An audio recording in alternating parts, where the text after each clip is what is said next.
Iya. Jadi mereka berzina di tempat sholat itu.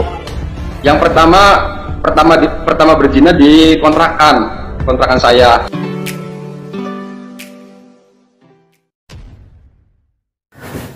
Assalamualaikum warahmatullahi wabarakatuh. Jumpa lagi dengan saya di channel Gagasan Progresif 79. Sahabat sebangsa dan setanah di mana saja Anda berada. Ya, beberapa hari ini kita dihebohkan oleh kejadian dari seorang oknum Habib yang kemudian viral karena diduga itu telah berselingkuh. Nah, bagaimana kronologinya? Ini tentu ya menarik bagi kita untuk melihat bagaimana situasi sampai itu terjadi. Bagaimanapun juga Habib ini kan sering menyebut-nyebut dirinya sebagai apa ya, yang nasabnya paling mulia, representasi daripada pelanjut risalah Nabiullah Muhammad SAW. Ya, kalau kita menyimak video dari Habib Taufik Assegaf, Ketua Rabita Alawiyah, katanya bahwa ya kalau tidak ikut habaib, nah bakal tersesat. Sekalipun katanya ikut Al-Quran, tidak ikut habaib, nah bakal tersesat. Nah, lantas kalau kejadiannya seperti ini gimana kira-kira? Apa masih perlu untuk kita ikuti? Nah, ini kan menjadi pertanyaan yang akan tentu kembali kepada Habib Taufik ini. Tidak ikut habaib, katanya bisa tersesat. Nah, bagaimana kesaksiannya? Ini ternyata diungkap langsung oleh sang suami daripada wanita tersebut yang sedang wawancarai oleh Kiai Raden Syarif Rahmat tentang bagaimana sih kronologi sampai itu kemudian terbongkar. Karena jelas bahwa ini sangat-sangat memilukan dan memalukan. Ya, tentu kepada oknum Habib ini, tetapi juga kepada dunia Islam. Ya, bagaimana seorang tokoh agama, ya, yang dalam pandangan kita wow, tetapi ternyata dibalik itu semua berbungkus kepalsuan. Nah, untuk sebelum kita lebih jauh mengupas seperti apa mengomentari kronologi, kita akan coba menyimak dulu bagaimana perbincangan antara Kiai Raden Syarif Rahmat dengan sang suami daripada wanita yang diduga itu berselingkuh dengan sang Habib. Mari kita simak sama-sama. Di situ saya awal mulanya pinjam HP istri, Pak Kiai.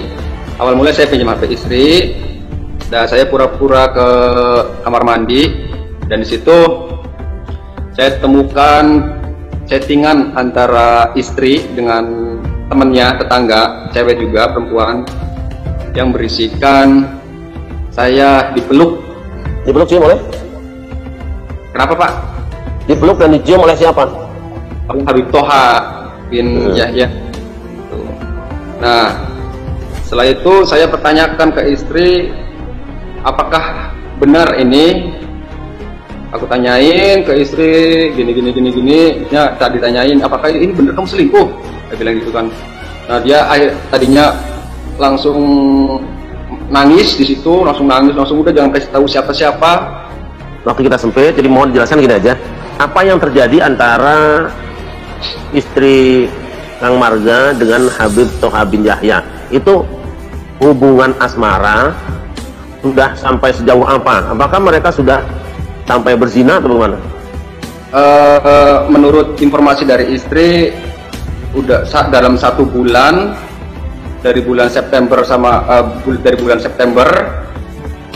sudah melakukan perselingkuhan dan mengakibatkan berhubungan zina selama 1 bulan, kurang lebihnya 7 kali.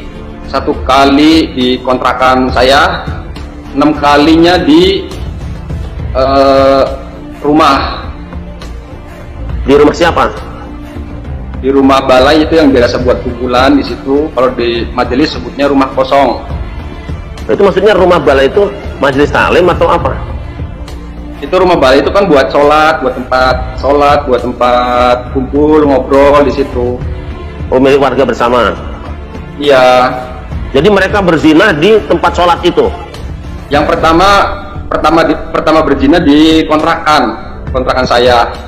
Terus yang ke 2 dan 3 dan seterusnya itu di rumah kalau di majelis sebutnya rumah kosong ataupun rumah bulan di situ. Yang berarti sholat itu. Iya. Terus apa sudah dikonfrontir si Habib Thaha bin Yahya itu, sudah mengakui juga? Dua-duanya sudah mengakui bahwa mereka melakukan perselingkuhan dan perzinahan selama kurang lebihnya 7 kali. Saya ulangi lagi, yang pertama di kontrakan saya pengakuannya, dan yang ke-6-nya di rumah balai tempat sholat. Tuh. Dengan terbongkarnya kelakuan bejat saya menikmati apem istri tetangga, tentu saja ini menjadi pukulan yang sangat menyakitkan buat saya. Selain karena saya tidak bisa lagi menikmati legitnya apem kesayangan saya, tentu saja ketakutan terbesar saya adalah sadarnya kaum pribumi Nusantara bahwa kelakuan kami kaum Habib Ba'alawi sangat jauh dari sifat Nabi yang selama ini kami klaim sebagai leluhur kami. Pada akhirnya saya cuma bisa berharap supaya kaum pribumi tetap dodol otaknya, sehingga meskipun di luar sana, selain saya juga sudah banyak yang terbongkar kebejatannya, kaum pribumi tetap memuliakan kita karena kebodohannya. Ya, sangat jelas sekali apa yang disampaikan dari perbincangan antara sang suami korban dengan Kiai Raden Syarif Rahmat, bahwa ya kejadiannya itu kemudian terbongkar setelah sang suami itu kemudian pura-pura meminjam HP sang istri, lalu kemudian mendapati ada chatnya dengan teman wanita daripada istrinya, yang disinilah kemudian awal mula kejadian itu. Dan ternyata bahwa kejadian-kejadian berikutnya memang sudah cukup parah, dan ini pengakuan dari sang wanita itu sendiri. Dan tentu ini sesuatu yang sangat-sangat mempermalukan ya oknum Habib tersebut. Tetapi itulah ketika Allah sudah menghendaki semuanya kelihatan, terbongkar, maka tidak ada yang bisa menahan-nahan dan menutupinya. Seperti apa yang dialami oleh Habib Thaha bin Yahya ini. Ceramahnya begitu enak kedengaran, ya, seolah-olah sebagai seorang panutan yang luar biasa. Tetapi ternyata di balik itu semua, sebuah tindakan-tindakan bejat yang ini harus diberi hukuman yang berat.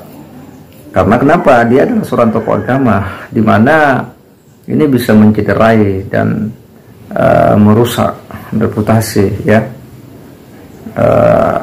para pendakwa kita jika orang-orang seperti ini tidak ditindak secara tegas. Apapun itu, bahwa ini sesuatu tindakan-tindakan yang memang pantas diberi hukuman berat.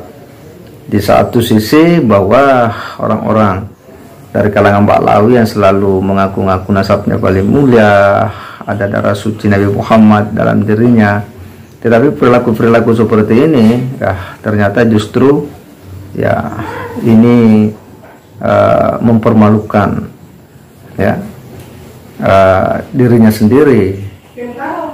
Dan sekali lagi bahwa kita berharap ya orang ini tidak boleh dibiarkan bebas berkeliaran, karena jelas telah menciptakan nodah dalam gerakan dakwah, apalagi ya jamaahnya sendiri yang diperlakukan seperti itu.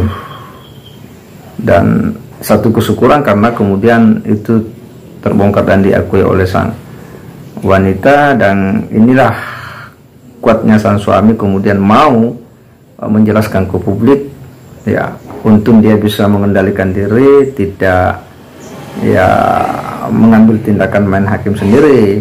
Sekiranya itu dilakukan, apa kira-kira yang bakal terjadi ya. Dan kita hanya berharap bahwa memang hukum harus ditegakkan dalam kejadian ini sebagai pembelajaran ya terhadap oknum-oknum yang selalu bersimbolkan agama, berjubah ulama, tapi kelakuannya betul-betul becak.